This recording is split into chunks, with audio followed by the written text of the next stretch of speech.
Namaskar, myself Suchitra Chaudhary, Associate Professor, Department of Chemistry, SPC Government College, Ajmer. Today in this lecture, we will discuss the metal ligand bonding in transition metal complexes for class BSc Part 3rd. As we studied in previous video about the crystal field splitting for octahedral and tetrahedral species. Now in this lecture, we will study the crystal field splitting for square planar complexes. Square planar complexes में हम देख सकते हैं इस diagram के अंदर कि यहाँ पर मेटल की तरफ 4 लिगेंड मेटल की तरफ मूव कर रहे हैं और 2 लिगेंड्स मेटल से आउटवर्ड साइड में मूव कर रहे हैं. That means this is the distorted form of octahedral complexes. Octahedral complexes में हमने देखा कि 6 ligands different on the axis different directions से मेटल की तरफ मूव कर रहे होते हैं. एक्स, वाई और जेड एक्सिस पर 6 लिगेंड मेटल की तरफ मूव कर रहे होते हैं. अगर उनमें से कोई एक एक्सिस पर लिगेंड्स को हम मेटल से दूर कर दें, मान लीजिए कोई ऐसा कॉम्प्लेक्स है जिसमें 4 लिगेंड सेम हैं, 2 लिगेंड डिफरेंट हैं, तो जो 2 डिफरेंट लिगेंड हैं उनकी बॉन्ड डिस्टेंस चेंज हो जाती है. उस कंडीशन में क्या होता है कि 2 बॉन्ड लेंथ या तो स्मॉलर देन 4 बॉन्ड लेंथ होगी या greater than remaining 4 bond length होगी. तो अगर 2 बॉन्ड लेंथ को हम मानते हैं कि वो greater than the remaining 4 bond lengths हों, अर्थात 2 बॉन्ड की लेंथ ज़्यादा हो, या हम कह सकते हैं लिगेंड्स और मेटल के बीच की डिस्टेंस ज़्यादा हो, तो उसको हम डिस्टोर्टेड ऑक्टाहेड्रल स्ट्रक्चर के नाम से भी जान सकते हैं. और जब कम्प्लीटली दोनों लिगेंड वहाँ से रिमूव हो जाते हैं, अर्थात केवल 4 लिगेंड्स ही उसके पास बचते हैं, मान लीजिए जेड एक्सिस के दोनों ही लिगेंड्स को हम कम्प्लीटली रिमूव कर दें, तो बनने वाली स्ट्रक्चर स्क्वायर प्लेनर होगी. तो इसको हम कह सकते हैं square planar is derived from the octahedral geometry. So square planar coordination can be imagined to result when 2 ligands on the z axis of octahedron are remove from the complex leaving on the ligand in the x y plane. तो अब हमने क्या देखा कि Z axis के जो ligands हैं वो रिमूव हो जाते हैं और 4 लिगेंड्स केवल एक्स वाई प्लेन पे रहते हैं. As the z ligand move away, the ligands in the square planar move a little closer to the metal. तो जैसे ही जेड एक्सिस पे लिगेंड्स मूव अवे हो जाते हैं तो स्क्वायर प्लेनर में थोड़ा सा क्लोजर स्ट्रक्चर हो जाते हैं. And the orbital splitting diagram for square planar coordination can be derived from the octahedral diagram. तो इसलिए हम octahedral diagram से ही इसका splitting diagram derive करते हैं. Ligands move away along the z axis. D orbitals with the z component will fall in energy. हमने octahedral complexes में क्या देखा था कि जब ligand on the axis metal की तरफ मूव करते हैं तो एक्सिस पे जो डी लॉब्स होती हैं, जैसे कि डी जेड स्क्वायर और D x square Y square, इन ऑर्बिटल्स की lobes on the axis situated होती हैं. लिगेंड्स भी जब axis on the axis metal की तरफ मूव कर रहा है तो इनमें डायरेक्ट रिपल्शन होगा और बॉन्ड एनर्जी हायर हो जाएगी. तो जब जेड एक्सिस के लिगेंड्स को हमने मूव कर दिया है यहाँ पर, तो d orbital with z component will fall in energy. तो जेड ऑर्बिटल्स की जो एनर्जी होगी वो डिक्रीज होगी and z square orbital fall the most as its electron concentrated in lobes along the z axis. तो डी जेड स्क्वायर ऑर्बिटल की energy बहुत ज़्यादा डिक्रीज हो जाएगी. D x z and y z orbital are also drop in energy, जिसमें भी Z component है. क्योंकि हमने जेड ऑर्बिटल से लिगेंड को हटाया है तो जिन डी ऑर्बिटल में जेड कंपोनेंट है उनकी एनर्जी डिक्रीज हो जाएगी. सबसे ज़्यादा डिक्रीज या डाउनफॉल जो हम देखेंगे डी जेड स्क्वायर ऑर्बिटल में देखेंगे, क्योंकि वो डायरेक्टली कांटेक्ट में थे. लेकिन डी एक्स जेड और y z orbital will also drop in energy but not as much as d Z square. And conversely the d x square Y square and d x y orbital increase in energy. तो जो remaining D orbital हैं उनकी energy increase होगी. So splitting diagram for square planar complexes is more complex than for octahedral and tetrahedral complexes and is shown below with the relative energies of each orbital. तो इस तरह से हम देख सकते हैं कि स्क्वायर प्लेनर कॉम्प्लेक्सेज के लिए जो स्प्लिटिंग एनर्जी डायग्राम है वो थोड़ा सा मोर कॉम्प्लेक्स होगा। यहाँ पर हमने दो D orbital splitting diagram for square planar complexes दिए हैं। इसमें हम देख सकते हैं, पहले यदि हम इस डायग्राम को देखते हैं तो हमने बताया कि ऑक्टाहेड्रल स्प्लिटिंग पैटर्न को ही आगे फर्दर स्प्लिटिंग होकर स्क्वायर प्लेनर कॉम्प्लेक्स मिलते हैं। ऑक्टाहेड्रल में हम जानते हैं e g orbital higher energy level पे होते हैं, T2G लोअर एनर्जी लेवल पे होते हैं। जब जेड एक्सिस के लिगेंड्स को हमने रिमूव कर दिया तो जेड फैक्टर वाले जो डी ऑर्बिटल्स हैं उनकी एनर्जी डिक्रीज हो जाएगी। तो ईजी ऑर्बिटल्स में दो थे, dx2y² एंड dz²।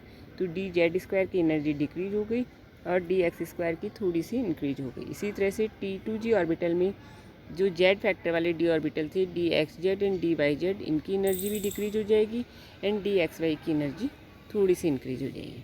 फाइनली जब कम्प्लीटली जेड ऑर्बिटल से जेड एक्सिस से लिगेंड्स को हम हटा देते हैं तो dz² की एनर्जी डिक्रीज होकर के इतनी ज़्यादा हो जाएगी कि वो dxy से भी लोअर एनर्जी लेवल पे आएगा।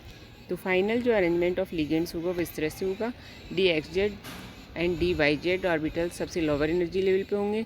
इसको हम Eg के नाम से जानते हैं क्योंकि दो ऑर्बिटल्स हैं यहाँ पे और E मीन्स डबल E और G मीन्स डीजनरेट जीरेड। तो डबल E डीजनरेट इसको हम बोलते हैं, अर्थात दो डी ऑर्बिटल्स जिनकी एनर्जी लेवल सेम होता है। उसके बाद में z² dz² ऑर्बिटल होगा, इसको हम A1G सिंबल से लिखेंगे। A मीन्स होता है singly degenerate. Then dxy orbital और सबसे हाई एनर्जी पे होगा dx²y² ऑर्बिटल। dxy को हम B2G और dx²y² को हम B1G के द्वारा रिप्रेजेंट करेंगे। तो यहाँ पे स्प्लिटिंग ऑफ ऑर्बिटल्स चार तरह से होगी, Eg, A1G, B2G and B1G. Here the E is symbol which represents the doubly degenerate orbital and A and B symbol which represent singly degenerate orbital. अर्थात टोटल 5 डी ऑर्बिटल्स थे, वो 4 classes में divide हो गए। ये तो हमने देखा स्प्लिटिंग ऑफ डी ऑर्बिटल्स। जैसे ही स्प्लिटिंग ऑफ डी ऑर्बिटल होगा उनकी स्प्लिटिंग एनर्जी भी चेंज हो जाएगी। हमने देखा ऑक्टाहेड्रल कॉम्प्लेक्स में हम इसको लिखते हैं डेल O के द्वारा स्प्लिटिंग एनर्जी, और Eg ऑर्बिटल्स की जो एनर्जी होती है उसको हम लिखेंगे, क्योंकि हाई एनर्जी लेवल पे है तो प्लस साइन लगेगा, 3/5 डेल O या 0.6 डेल O पर Eg ऑर्बिटल की एनर्जी होती है। और T2G ऑर्बिटल की एनर्जी माइनस में होगी और इसको हम लिखेंगे -2/5 या -0.4 डेल O पर ऑर्बिटल एनर्जी। लेकिन यहाँ पर फर्दर स्प्लिटिंग ऑफ ऑर्बिटल्स हो रही है E एंड T2G की, तो एनर्जी डिफरेंस कुछ इस तरह से हो जाएगा। जो Eg ऑर्बिटल्स थी dxz एंड dyz, इनकी एनर्जी हो जाएगी -0.51 डेल O। जब हम क्रिस्टल फील्ड स्टेबलाइजेशन एनर्जी के लिए एनर्जी कैलकुलेट करते हैं तो ये वैल्यूज़ हमें पता होनी चाहिए। dz² ऑर्बिटल की एनर्जी होगी -0.45 डेल O, dxy ऑर्बिटल की एनर्जी होगी 0.23 डेल O एंड dx²y² की होगी 1.23 डेल O, अर्थात इसकी एनर्जी बहुत ज़्यादा इंक्रीज हो गई। तो इस तरह से splitting of Eg and T2G, further splitting of Eg and T2G हम इस तरह से इसको बता सकते हैं और एनर्जी चेंजेज इस डायग्राम की सहायता से समझ सकते हैं। यहाँ पे है ये crystal field splitting energy diagram for square planar complexes. सबसे पहले में हम देखते हैं ऑक्टाहेड्रल। ऑक्टाहेड्रल में हमने बताया था कि जो डी ऑर्बिटल्स हैं, जब लिगेंड उनके पास एक ऑक्टाहेड्रल ज्योमेट्री में उनकी तरफ मूव करने लग जाते हैं तो डी ऑर्बिटल T2G और Eg में बाइफर्केट हो जाते हैं। T2G lower energy level, Eg higher energy level. T2G पे आपकी dxy, dyz and dxz orbital होंगे। इसी तरह से Eg पे dx²y² एंड dz² ऑर्बिटल होंगे। इनके बीच में जो energy crystal field splitting energy है, इसको हम डेल O के द्वारा रिप्रेजेंट करते हैं। अगर हम जेड एक्सिस पे लिगेंड्स को इलॉन्गेट कर दें, अर्थात बॉन्ड लेंथ थोड़ी सी इंक्रीज हो जाए, लिगेंड्स बाहर की तरफ हों, तो जो स्ट्रक्चर बनती है इसको हम टेट्रागोनल स्ट्रक्चर कहते हैं। यहाँ पे जेड एक्सिस पे लिगेंड्स होते हैं बट बॉन्ड लेंथ मेटल और एक्स एक्सिस पे जो बॉन्ड लेंथ है उसकी तुलना में ज़्यादा होती है। इस स्ट्रक्चर को हम टेट्रागोनल कहते हैं। और यहाँ पे further splitting of EG and T2G हम देख सकते हैं, लेकिन एनर्जी डिफरेंस इस तरह से पहले T2G की स्प्लिटिंग हो जाएगी और ये 2 लेवल्स में हो जाएगा, EG एंड A2G, और फिर EG ऑर्बिटल्स की स्प्लिटिंग हो जाएगी, dZ² लोअर एनर्जी पे और dx²y² हाई एनर्जी पे। ये हमें यहाँ पे पॉइंट ध्यान रखना है कि जेड ऑर्बिटल की जेड एक्सिस के लिगेंड्स जो हैं वो दूर जा रहे हैं तो लिगेंड और मेटल के बीच इलेक्ट्रॉन्स के बीच में रिपल्सन कम हो रहा है तो उनका एनर्जी लो जा रहा है। जितना ज़्यादा रिपल्सन होगा उतना एनर्जी हाई होगा। तो यहाँ पे जेड फैक्टर वाले जितने भी डी ऑर्बिटल्स हैं उनकी एनर्जी लोअर एनर्जी लेवल पे चले जाएगी, और एक्स और वाई एक्सिस से रिलेटेड जो डी ऑर्बिटल्स हैं उनकी एनर्जी इंक्रीज हो जाएगी। ये टेट्रागोनल शेप है। फाइनली जब जेड एक्सिस से लिगेंड्स मूव आउट हो जाते हैं, वहाँ से हटा दिए जाते हैं, तो बनने वाली जो स्ट्रक्चर होगी ये आपकी होगी स्क्वायर प्लेनर। इसको हम स्क्वायर प्लेनर कहते हैं और इसकी ज्योमेट्री कुछ इस तरह से होती है कि मेटल एक स्क्वायर के सेंटर में होगा और 4 लिगेंड्स स्क्वायर के कोनों पे होंगे। अब फाइनली लिगेंड हट चुके हैं जेड एक्सिस से, तो dZ² की एनर्जी बहुत ज़्यादा डिक्रीज हो जाएगी और वो T2G के dxy की तुलना में भी लोअर एनर्जी लेवल पे चला जाएगा।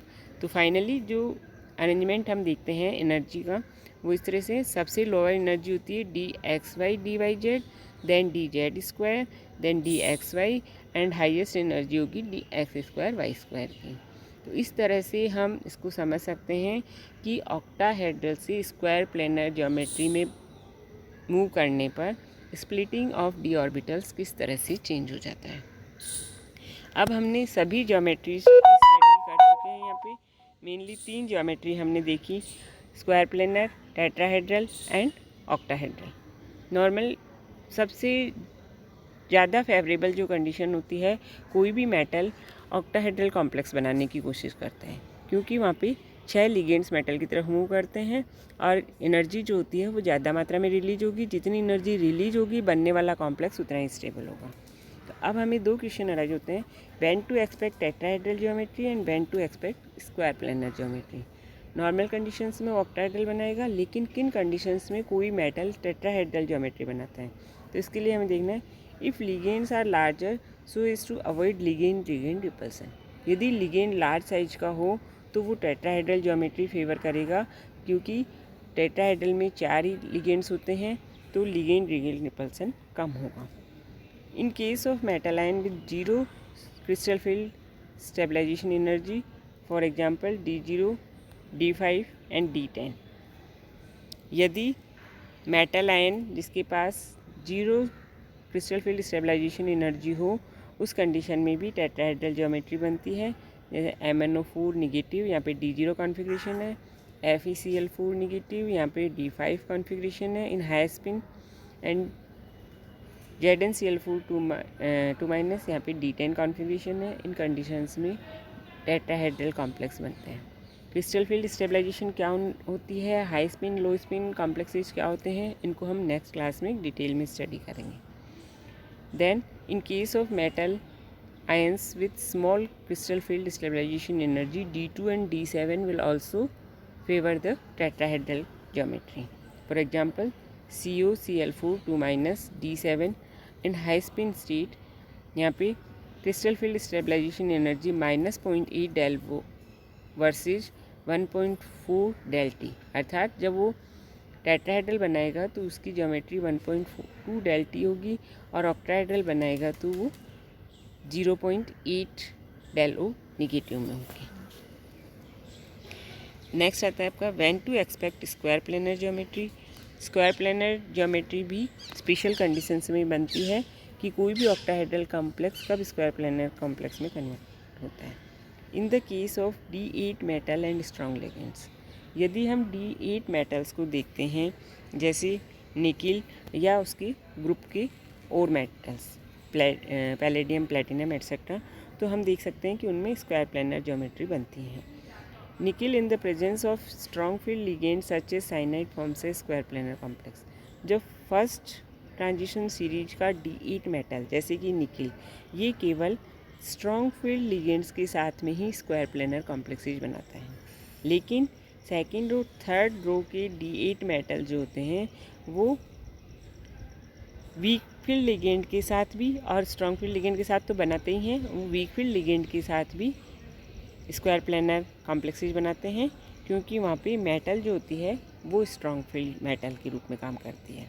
तो इस तरह से हमें केवल यहाँ पे ये ध्यान रखना है कि D8 कॉन्फ़िगरेशन वाले metals generally square planar complex बनाती हैं। उसमें भी यदि फर्स्ट ट्रांजिशन सीरीज का D8 कॉन्फ़िगरेशन निकिल +2 यदि हम लेते हैं तो वो केवल स्ट्रॉन्ग फील्ड लिगेंड के साथ में स्क्वायर प्लेनर बनाता है, वीक फील्ड के साथ में वो टेट्राहेड्रल ही बनाएगा।